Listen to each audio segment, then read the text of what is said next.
Sintam-se abraçados em nome de Jesus. Estamos aqui mais uma vez, na quarta-feira, para este momento de evangelioterapia, ouvir, refletir sobre as palavras do Evangelho, o ensinamento da doutrina espírita. E é muito bom nos reunirmos aqui.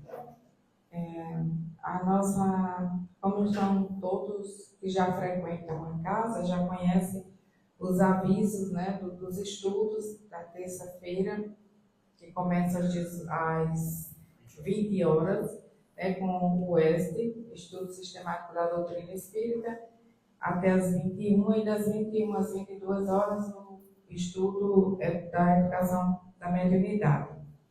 Então, estão todos convidados, quem quiser participar. Recebemos a qualquer momento, em qualquer tempo do ano, tanto no primeiro como no segundo semestre, vai acompanhando os estudos que já iniciaram. E na quarta-feira, hoje, nós temos a reunião pública, que é esse momento. Em seguida, nós temos os passes e, paralelo aos passes, a reunião de obsessão, que é para um grupo fechado. No finalzinho da mesa, da sala, nós temos uma mesinha com 2 cadernos, encarnados e desencarnados, para colocar os pedidos de prece, e também pode trazer a água para ser fluidificada e recolher no final da reunião. Temos também o nosso bazar, que estamos sempre precisando de roupas, tanto feminina como masculina, para o bazar. E aproveitando que já passou o São João, todo mundo já estreou a roupa nova, agora pode doar para o Chico, para a gente colocar no bazar. E se de repente você der saudade daquela roupa que você doou, você pode vir aqui novamente e comprar. A gente vem por um preço baratinho, bem mais barato do que você comprou antes. E isso nos ajuda bastante aqui com a manutenção da casa.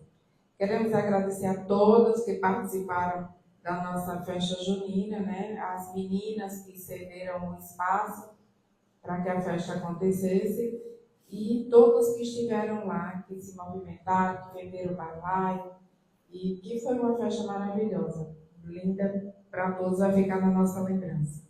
Então, para dar início ao nosso palestra dessa noite, o trabalho dessa noite, nós vamos passar a palavra para o nosso irmão Paulo Camargo, que vai fazer a leitura do exórdio.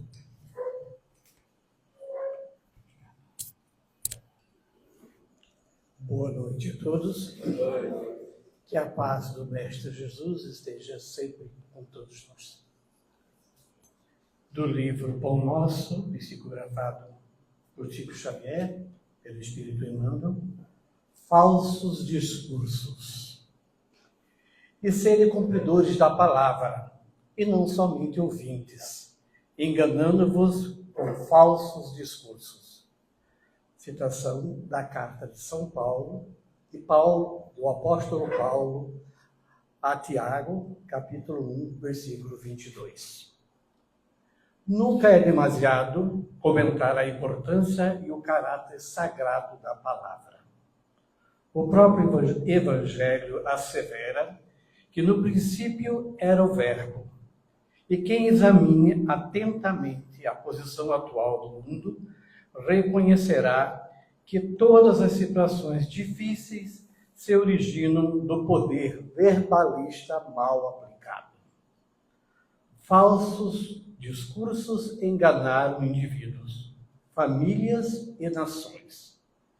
Acreditaram alguns em promessas vãs, outros em teorias falaciosas, outros ainda em perspectivas de liberdade sem obrigações. E raças, agrupamentos e criaturas, identificando a ilusão, atritam-se mutuamente, procurando a paternidade das culpas. Muito sangue e muita lágrima tem custado a criação do Verbo humano. Impossível, por agora, computar esse preço doloroso ou determinar quanto tempo se fará necessário ao resgate preciso. No turbilhão de lutas, todavia, o amigo do Cristo pode valer-se do tesouro evangélico em proveito da sua esfera individual. Cumprir a palavra do Mestre em nós é programa divino. Sem a execução desse plano de salvação, os demais serviços sobre nossa responsabilidade constituirão sublimada teologia, raciocínios brilhantes, magnífica literatura, muita admiração a respeito do campo inferior do mundo, mas nunca a realização necessária.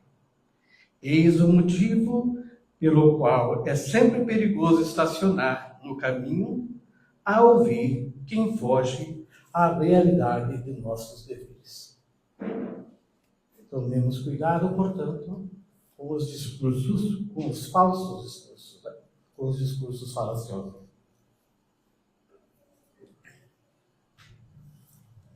Nesse momento, vamos fazer a nossa prece, silenciando nossa mente e nosso coração por alguns instantes, elevando o pensamento a Deus, Pai de infinita bondade, a Jesus, nosso Mestre amado e amigo de todas as horas, a nossa Mãe Maria de Nazaré, aos nossos anjos guardiões, aos nossos guias e protetores. E que possamos agradecer infinitamente pelo dia de hoje e por todos os dias que vamos estar nessa caminhada, agradecer a Deus por todas as oportunidades que nos são dadas, pela família, pelos amigos, pelo trabalho, pelo alimento de cada dia.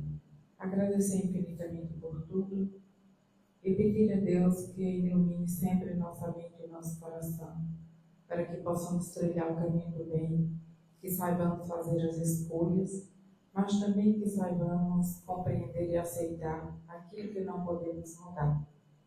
Rogamos também, Senhor, que afaste de nós tudo que possa nos induzir ao erro ou à discórdia. Ilumina sempre a mente daqueles que se colocam no caminho do bem. Rogamos e pedimos a vossa proteção e amparo para o nosso irmão Igor, que é o palestrante dessa noite. Que assim seja. Está com a palavra.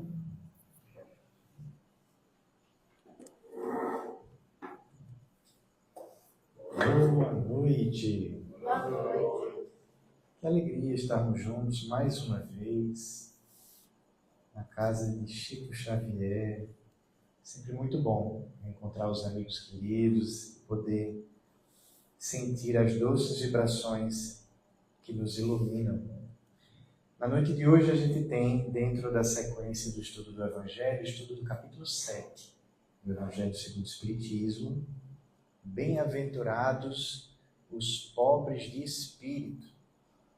E dentro desse capítulo, a gente vai refletir sobre os itens 7 a 10, que Kardec intitulou Mistérios ocultos aos doutos e aos prudentes. Ou em outras traduções, Mistérios ocultos aos sábios e aos prudentes. E aí, antes de entrar em alguns trechos do Evangelho, eu fui buscar uma reflexão interessante que está contida no capítulo 4 da primeira parte de O Livro dos Médiuns. Vamos só dar um break aqui no Evangelho e vamos fazer um drive-thru, uma passada rápida pelo Livro dos Médiuns. Lá no capítulo 4, da primeira parte do Livro dos Médiuns, esse é um capítulo muito interessante, porque é um capítulo que Allan Kardec intitulou Dos Sistemas. E é um capítulo onde ele vai analisando alguns sistemas, algumas teses, algumas teorias que foram levantadas pelos opositores do Espiritismo à época, que pretendiam, com essas teses, com essas teorias e com essas argumentações, provarem de que o Espiritismo era uma farsa, de que o Espiritismo era um embuste, de que os fenômenos espíritas não eram reais, não eram verdadeiros, mas eram uma farsa. E muitos fenômenos e muitas teses se levantaram, algumas com algum amparo, quase todas elas buscando algum amparo científico, mas um desses sistemas a mim sempre me chamou muito a atenção, que é um sistema, que é uma teoria que Allan Kardec intitulou lá dentro desse capítulo 4, o sistema do músculo estalante. Igor, em que se baseia essa teoria?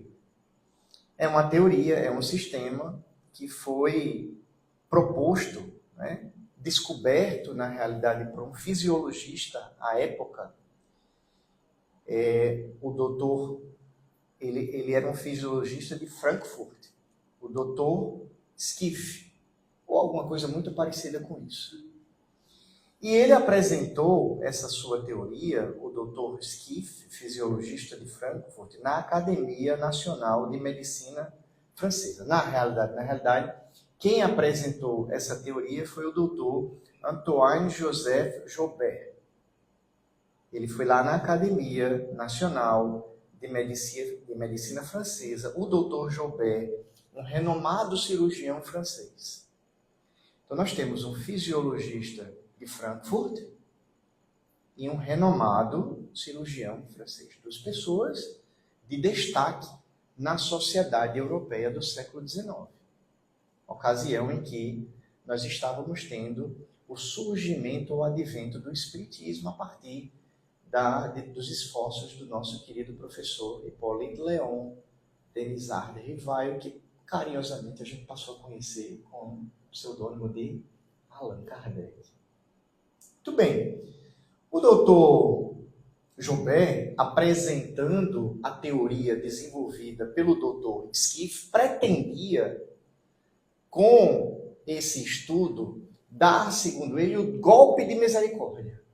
Queria desmascarar todos os espíritas e provar que os chamados fenômenos dos espíritos batedores, aquilo que nós estudamos dentro do Livro dos Médiuns como os fenômenos da tipitologia, onde os espíritos se comunicavam através das pancadas em objetos, fenômeno que inclusive ficou imortalizado, inclusive vai agora às telas de cinema, os chamados fenômenos de Higgsville, que são fenômenos precursores do advento do espiritismo, onde ali o espírito se comunicava exatamente com as irmãs Fox através das pancadas, a partir das quais, numa codificação pré-estabelecida, o espírito conseguia estabelecer uma comunicação com ela.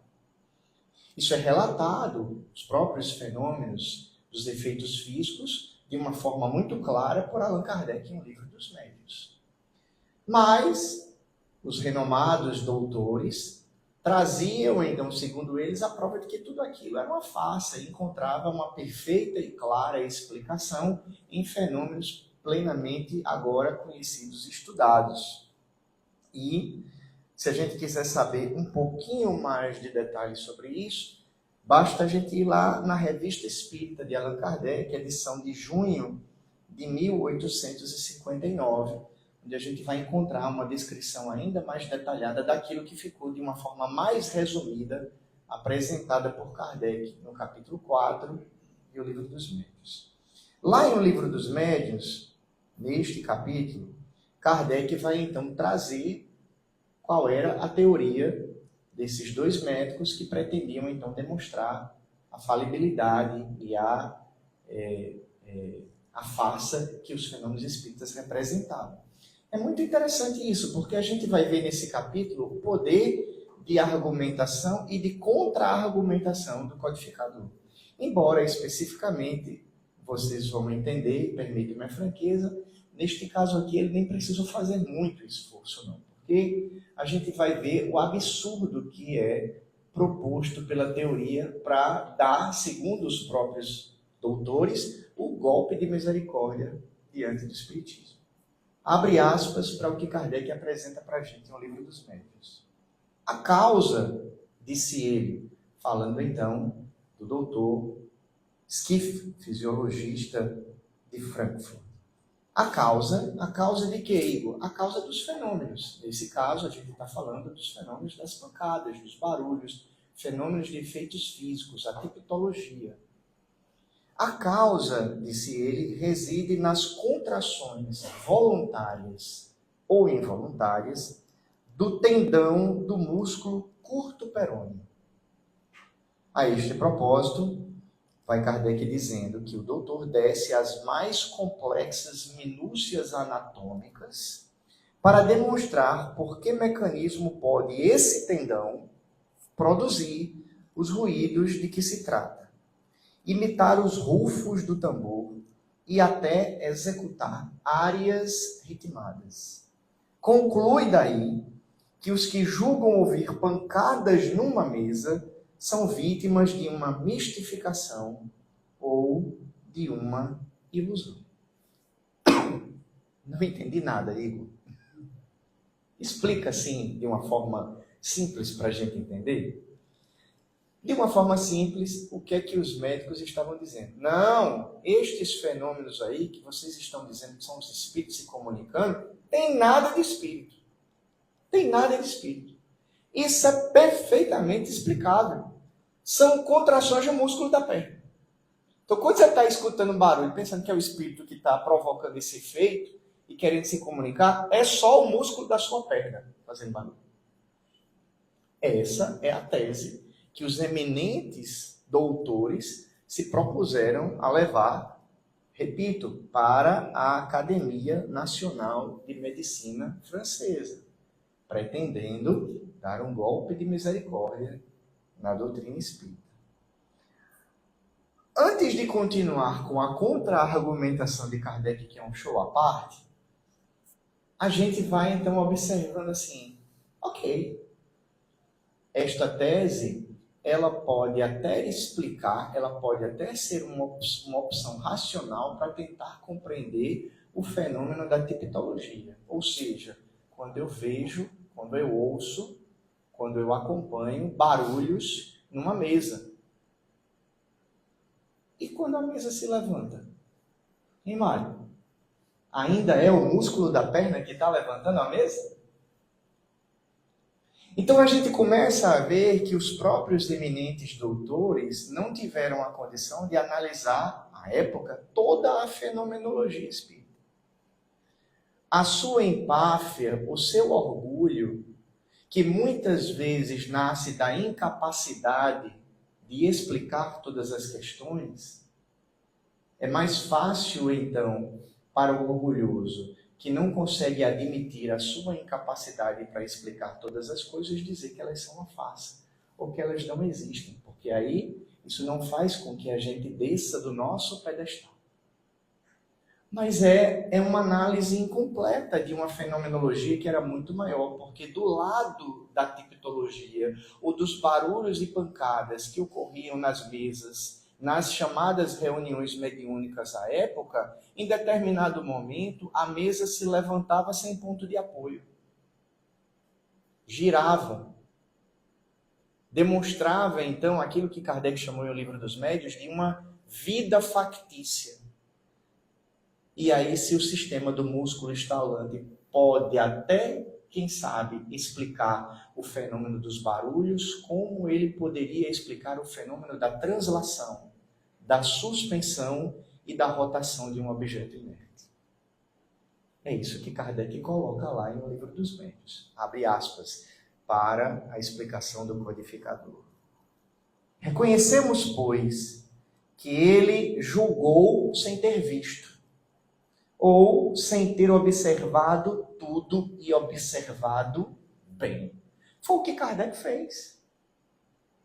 Nós sabemos, meus queridos amigos e minhas queridas amigas, que o professor Rivaio, quando convidado pelo seu amigo magnetizador, senhor Fortier, para acompanhar à época os fenômenos das mesas girantes, ele foi acompanhar os fenômenos cético. A sua primeira reação foi uma reação de não acreditar. Desde que você me convença de que uma mesa tem cérebro para pensar nervos para sentir, permita-me não enxergar nesse fenômeno senão uma aplicação do magnetismo ordinário. Mas à medida em que ele passou a observar os fenômenos, ele começou a perceber efeitos inteligentes que só poderiam decorrer de uma causa inteligente. E o seu conhecimento fez com que ele se dobrasse a um fenômeno que ele não conhecia até então, mas que passou a estudar. Mas os nossos queridos Dr. Skiff e Dr. Joubert não agiram como o professor Rivail, preferiram negar o fenômeno e sem ter observado o fenômeno completamente. É sempre de lamentar, continua Kardec, que homens de ciência se afoitem a dar do que não conhecem explicações para os fatos, explicações que os fatos podem desmentir. O próprio saber que possuem devera torná-los tanto mais circunspectos em seus juízos, quanto é certo que esse saber afasta deles os limites do desconhecido. É certo que esse saber afasta deles os limites do desconhecido. Aí vocês talvez devem estar se perguntando assim, mas Igor, que danado essa história tem a ver com o tema do Evangelho da noite de hoje? Tudo a ver. Não é a Globo, mas em você tem tudo a ver. Tem tudo a ver. Porque quando eu começo a refletir sobre este momento em que Jesus vai falar no seu Evangelho, isso está lá, né, dentro do Evangelho de Mateus, capítulo 11, versículo 25. Eu vos rendo glória, meu Pai, Senhor do céu e da terra, por haverdes ocultado essas coisas aos sábios e aos prudentes, e por as haver revelado aos simples e aos pequenos. Jesus estava justamente convidando a gente a refletir sobre esta questão, de que muitas vezes o orgulho, ele é um fator impeditivo para que a gente consiga mergulhar diante do desconhecido. Que o sábio e o prudente, que eram um símbolo dos fariseus, dos escribas e dos doutores da lei, se colocam numa posição de superioridade e têm uma dificuldade muito grande de enxergar o novo, porque é difícil para quem se coloca numa situação de superioridade, neste caso, a superioridade intelectual, admitir a sua incapacidade de explicar alguma coisa. Não é a sabedoria real. Porque a sabedoria real, ela compreende a sua limitação. Sabem a famosa frase socrática? Só sei que nada sei. O verdadeiro sábio, o sábio verdadeiro, ele compreende que quanto mais avança no conhecimento, mais conhecimento tem. Portanto, o seu saber é sempre incompleto e limitado diante da grandiosidade do universo. É como um cientista que de repente vai olhar para a imensidade do universo e no início, quando ele começa a estudar o universo, até ele pode achar que sabe. Mas quanto mais ele mergulha dentro da imensidão e da grandiosidade do universo, mais ele descobre que não sabe. Quanto mais ele acha que já conseguiu mapear as estrelas, mais ele descobre que há novas estrelas. Quanto mais ele acha que conhece uma quantidade grande de galáxias, e mais ele percorre o universo, mais descobre que há um sem fim de galáxias que a sua condição de intelectualidade ainda não consegue abarcar, que os seus instrumentos científicos ainda não conseguem devassar. Mas muitas vezes esta condição de superioridade intelectual, da vaidade intelectual, impede o movimento de busca pelo entendimento e pelo conhecimento. E por isso que Jesus disse: eu vos rendo graças, meu Deus, por haver ocultado essas coisas aos vaidosos intelectuais. Tudo a ver com o conteúdo da leitura preparatória. Mas tê-la revelado para os simples, que desejam ver, que se colocam numa condição de inferioridade. Então aqui nesse capítulo, Jesus vai apresentando a pobreza de espírito, que nós entendemos que na realidade, num aparente paradoxo, representa justamente a grandiosidade espiritual. A humildade, esse sentimento de saber que nós somos seres em eterno processo de construção. Portanto, não há motivos para que a gente caminhe para se envaidecer. Jesus está justamente querendo realçar a importância da humildade e dizer para a gente que aquele que se humilha diante de Deus, aquele que se coloca numa condição de humildade diante de Deus, abre as comportas da sua mente para que ele possa devassar as coisas da alma. Por isso que normalmente Jesus se fez acompanhar, com algumas exceções, dos pobres, dos humildes, dos simples, daqueles que eram realmente os desejosos de ver, a ponto de exaltá-los como bem-aventurados. Os pobres de espírito, mas que nesse caso denotam, neste aparente paradoxo, a sua grandeza. Não aos olhos dos homens, não aos olhos da cátedra, não aos olhos da ciência, não aos olhos da materialidade, mas aos olhos de Deus, aos olhos do Cristo. Emmanuel, em uma de suas mensagens, assim como a que nós vimos na leitura do Pão Nosso, ele nos esclarece em uma delas que a vaidade, ela é o orgulho daquele que imagina ser, mas que não é de verdade. Tem uma frase muito famosa, né, que muitas vezes a gente vê em determinadas contendas, especialmente com essas pessoas que se arvoram em serem pessoas importantes e poderosas para a sociedade e que em determinado momento se veem envolvidas em alguma contenda e rapidamente então bradam em alta voz: você sabe com quem está falando? É? E às vezes a gente pensa assim, pois é, né? Nem a própria pessoa sabe ainda. Então, a vaidade é o orgulho daquele que imagina ser o que não é. E quanto mais se sobe nessa teia do orgulho, mais a gente vai ficando emaranhado nela e se perdendo de nós mesmos. O orgulho, ele faz com que a gente se perca de nós mesmos. Enquanto que a humildade, ela vai nos conectando com a nossa essência. É um caminho de afastamento de si mesmo. De afastamento do que é real, do que é mais importante, do que é invisível aos olhos humanos, mas que é visível, simbolicamente falando, aos olhos divinos. O outro movimento é o movimento que nos reconecta com a nossa própria essência. Porque nos faz perceber que nós não somos as posições sociais impostas dentro desse nosso mundo, ou os haveres materiais que a gente possa possuir, os títulos de nobreza, isso tudo é transitório. Isso tudo é muito transitório.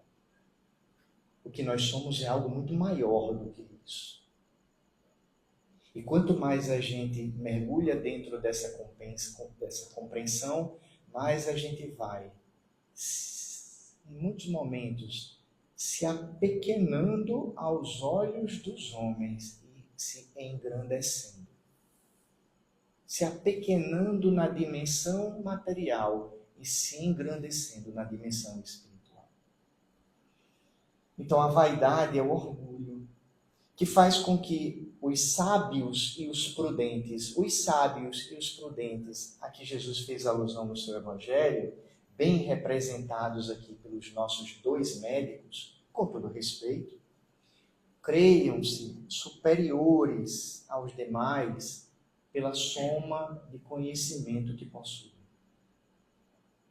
E que fazem com que muitas vezes falem isso que a gente falou. Você sabe com quem você está falando.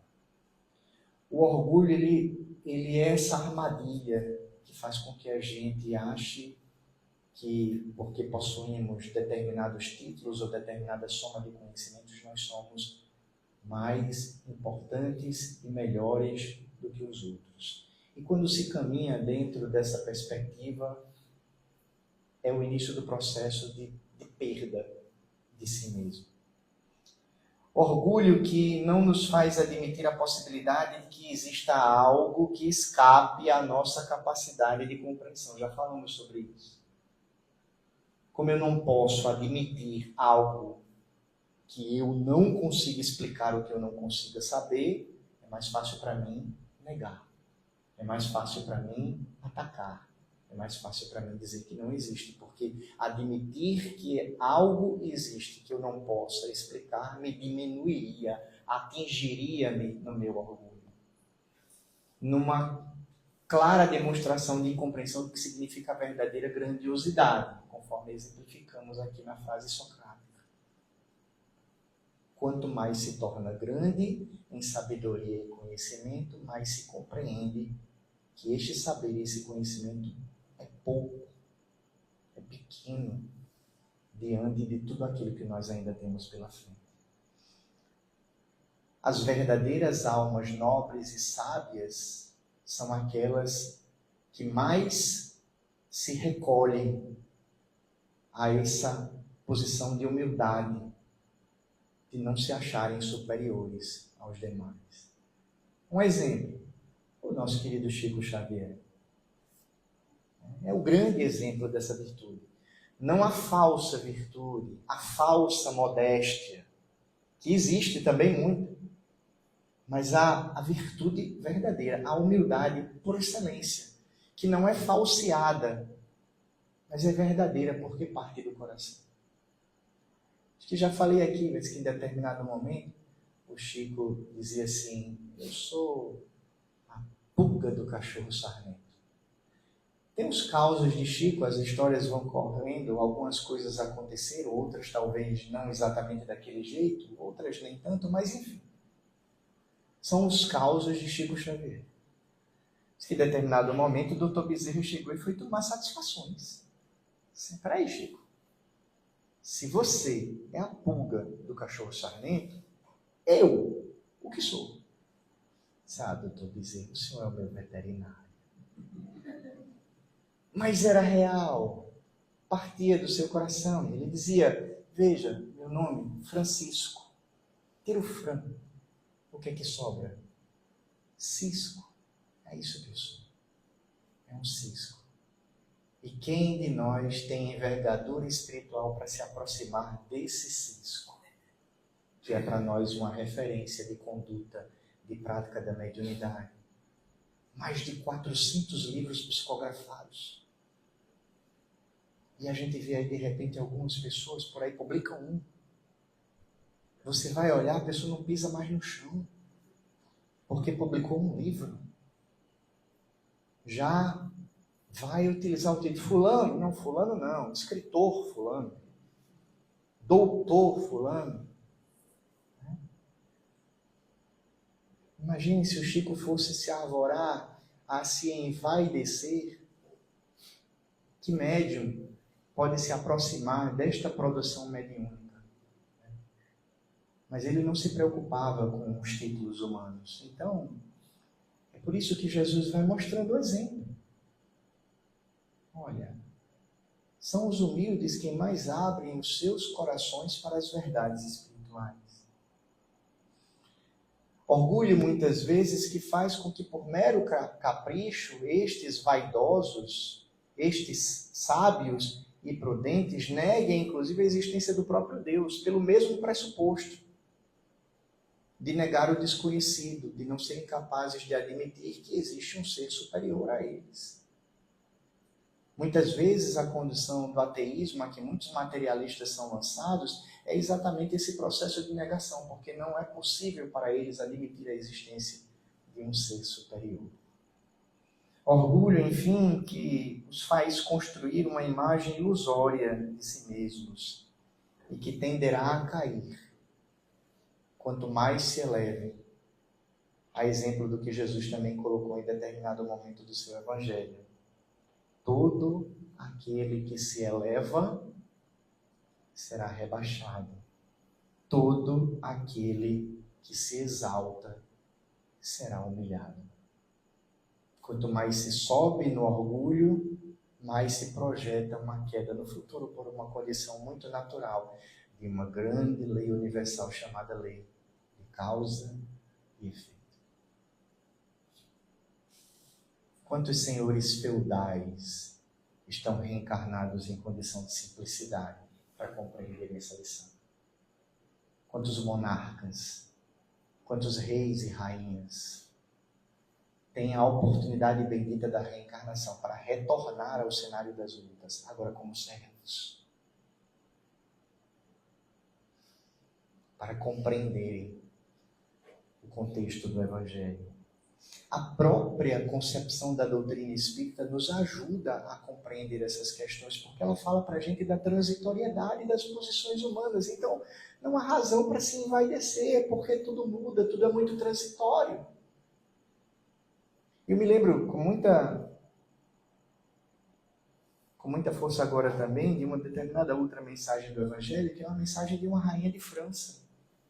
Então ela vem e ela vai colocar mais ou menos assim no Evangelho. Quem mais poderia falar sobre a pobreza dos títulos humanos, senão eu, que fui uma rainha enquanto viva, e que a condição da nobreza nem me acompanhou até o túmulo, e que agora, desencarnada, não é esse o termo que ela usa, mas enfim, vejo aqui, na continuidade da vida, aquelas pessoas que eu não valorizava porque eram servos em uma condição muito superior à minha. Agora, eu não tenho a condição de interceder, de solicitar para elas a intercessão por mim. E aí também nós lembramos aquele famoso caso também, uma história que Jesus conta, do rico e de Lázaro. E que igualmente também, quando desencarnam os dois, Lázaro, que mendigava às portas do rico, buscando se saciar das migalhas que sobravam da opulência da sua mesa, está lá no mundo espiritual, no seio do pai Abraão. Enquanto o rico encontra-se em situações de sofrimento. O Evangelho é rico desses exemplos e Jesus é muito firme também ao explicar para os seus discípulos e para nós dos perigos que a vaidade e o orgulho trazem para a alma e dos benefícios que a humildade trazem também de outro lado. Enquanto o movimento de engrandecimento material nos apequena espiritualmente, o movimento da humildade, o movimento da simplicidade de coração vai nos engrandecendo, vai nos fazendo enriquecer, mas não da riqueza material, do ouro, da prata, do vil metal, mas enriquecer o nosso coração daquilo que realmente é importante. Os bons sentimentos, as boas ações, o crescimento espiritual. Que quanto mais é conquistado, mais vai fazendo a gente perceber o longo caminho que a gente tem pela frente. Talvez por isso é que Jesus se fez acompanhar dos simples, desprovidos do deslumbramento que a condição da riqueza ou da intelectualidade material poderiam oferecer, eles se colocavam numa condição mais favorável para buscar assimilar a proposta renovadora do Evangelho de Nosso Senhor Jesus Cristo. Aí, talvez fosse de se perguntar, E o Evangelho, em determinado momento, Kardec faz esta provocação aqui. Esses itens 7, 8, 9 e 10 do capítulo 7 do Evangelho segundo o Espiritismo. Mas, veja bem, Deus, que, sendo Deus, ele não poderia chegar para estes sábios que acham que são os maiorais e que conhecem todas as coisas. E ele não poderia abrir os olhos deles que são verdadeiros míopes espirituais? Ou por outro lado, né, por que os espíritos eles não se comunicam? Por que de repente o espírito não... Por que ali para o doutor Schiff e para o doutor Joubert, quando eles estavam lá dizendo, não, é um músculo, por que o espírito não se materializou assim na frente deles? Disse assim, meu filho, explica agora como é que o músculo pode fazer isso. E aí, não seria bom? Às vezes a inferioridade da gente deseja essas coisas. Estava lá o doutor crente que estava abafando, aí o espírito se materializa, todinho, na frente dele, para ser uma coisa assim mais legal, um parente, um pai ou uma mãe desencarnado, uma pessoa muito querida, assim, para chocar logo. Vamos ser assim mesmo, para a pessoa não poder negar. E dizer assim, olha aí, diga aí como é que o músculo pode fazer isso agora, meu querido. Como é que você explica essa questão? Kardec, não desse jeito, né, mas de uma forma muito mais séria, ele pergunta isso. Está aqui, o item 10 do Evangelho segundo o Espiritismo. Pergunta-se-á, não poderia Deus tocá-los pessoalmente, esses orgulhosos, os vaidosos, os que acham que sabem de muita coisa e que estão aí menosprezando as verdades espirituais em detrimento dos seus conhecimentos e da sua intelectualidade? Por que Deus não poderia tocá-los pessoalmente por meio de manifestações retumbantes? Isso que eu acabei de falar. Kardec é mais clássico aqui, né? Ele tem uma condição de falar de uma forma muito bela, diante das quais se inclinassem os mais obstinados incrédulos. É fora de toda dúvida que o poderia. É fora de toda dúvida que o poderia. Mas, então, que mérito teriam eles? Não é assim que Deus age. Não é assim que Deus age, nem é assim que os espíritos superiores agem. É assim que nós agiríamos.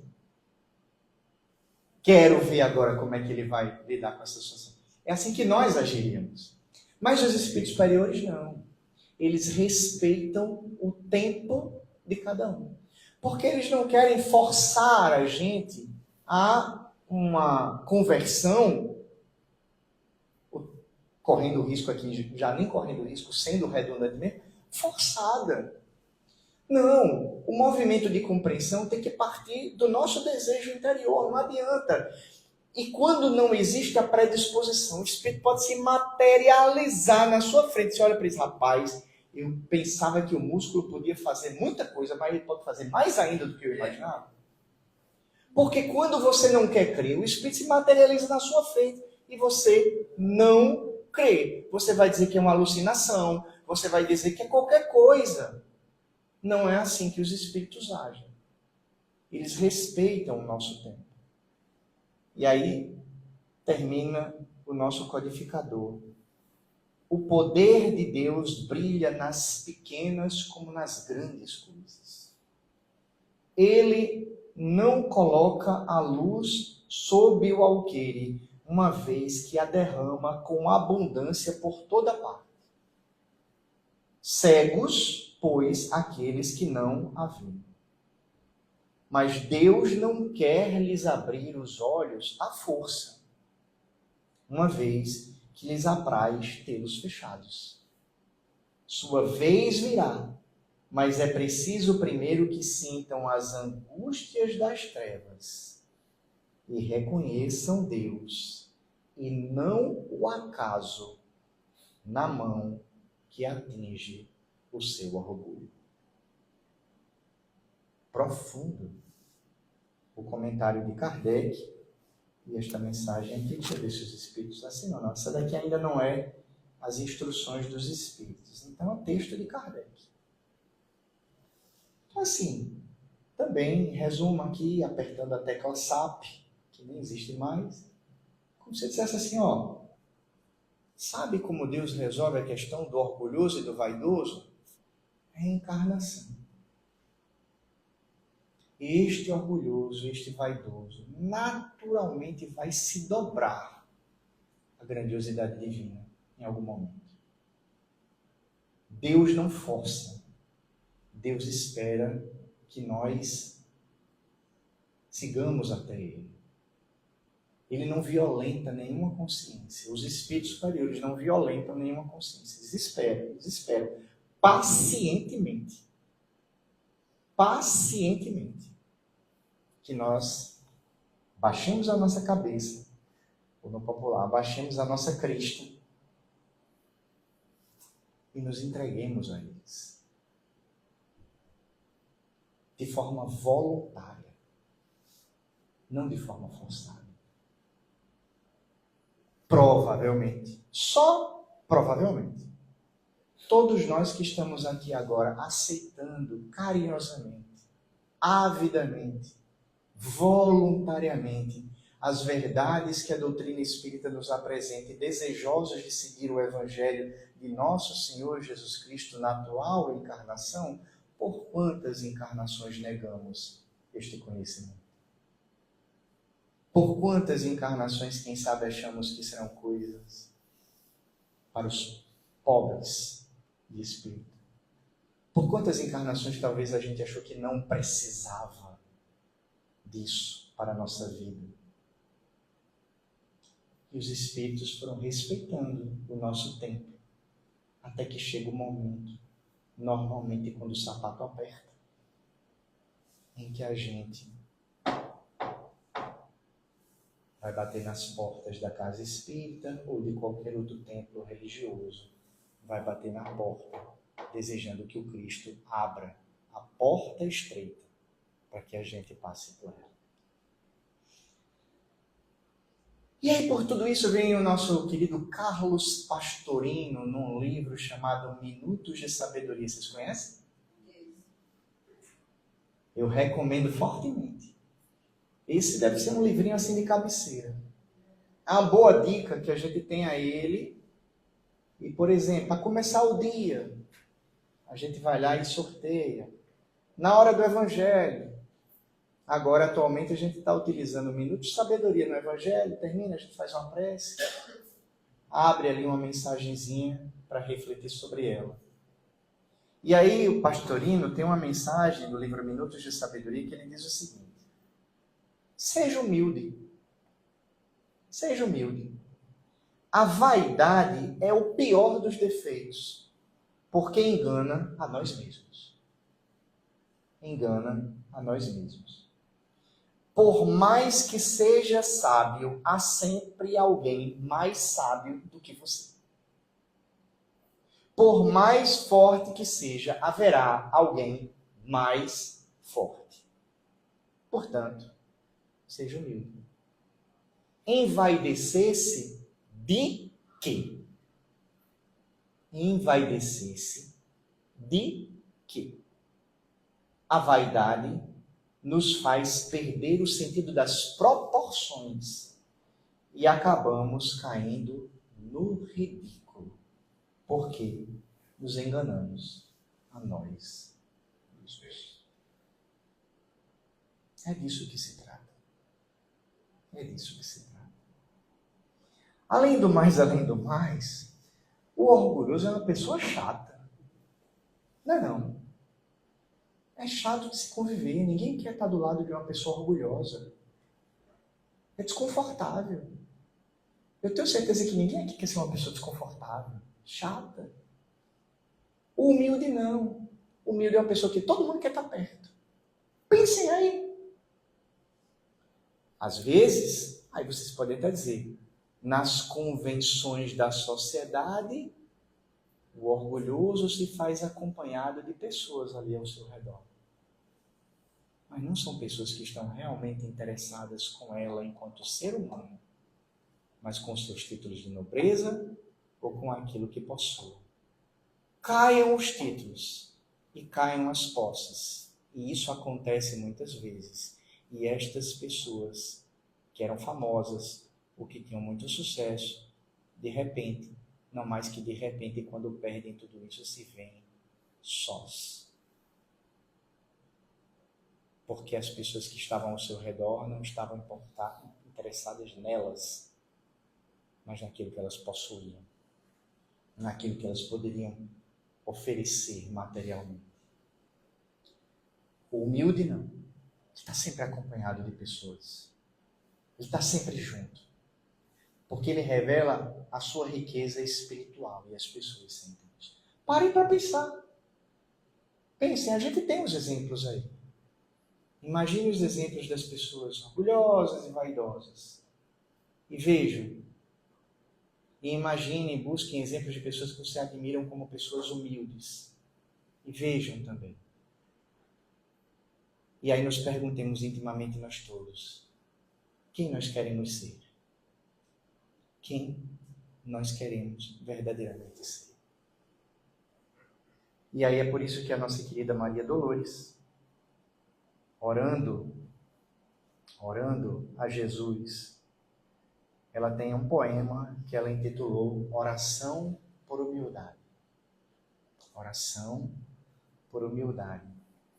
E ela diz o seguinte, talvez eu já tenha declamado este aqui no Chico Xavier.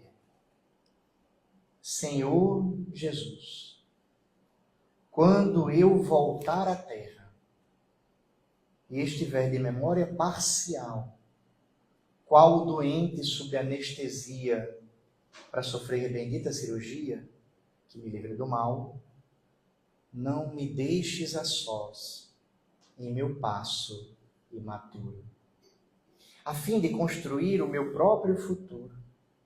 Não permita, Senhor, que eu siga as tontas como quem sabe dirigir as próprias contas.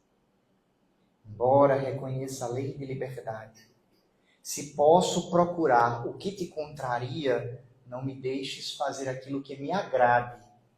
Apaga em mim a vocação de mando e ensina-me, Senhor, a obedecer. Ajuda-me a encontrar, onde estiver vivendo ou trabalhando, o prazer de servir, como simples dever. Se eu te pedir felicidade, nos erros e ilusões que outrora quis, não me faça feliz. Se te requisitar destaque e brilho para comportamento frio e ingrato, não me tires ao chão do anonimato. Se eu te solicitar um corpo lindo para voltar na sombra estaca zero, não me deixes viver na forma que mais quero. Se te implorar dedicações para desorientar-me novamente, deixa-me a solidão por mestra permanente. Caso anseie por vida emancipada para menosprezar encargo e compromisso, acorrenta-me os pés ao campo do serviço. Se te rogar facilidades, fora das bênçãos com que me renovas, guarda-me sem cessar no cárcere das provas. Perdoa-me, Senhor, se peço tanto. É que somente agora me levanto nos dons com que me elevas. Tantas vezes no mundo fiz-me grande e subi tanta vez para cair nas trevas. Agora que eu te escuto em toda parte, a convidar-me para a luz divina, ouve, Jesus, anseio acompanhar-te. Quero ser pequenina. Muita paz, muita luz. Que Jesus nos abençoe.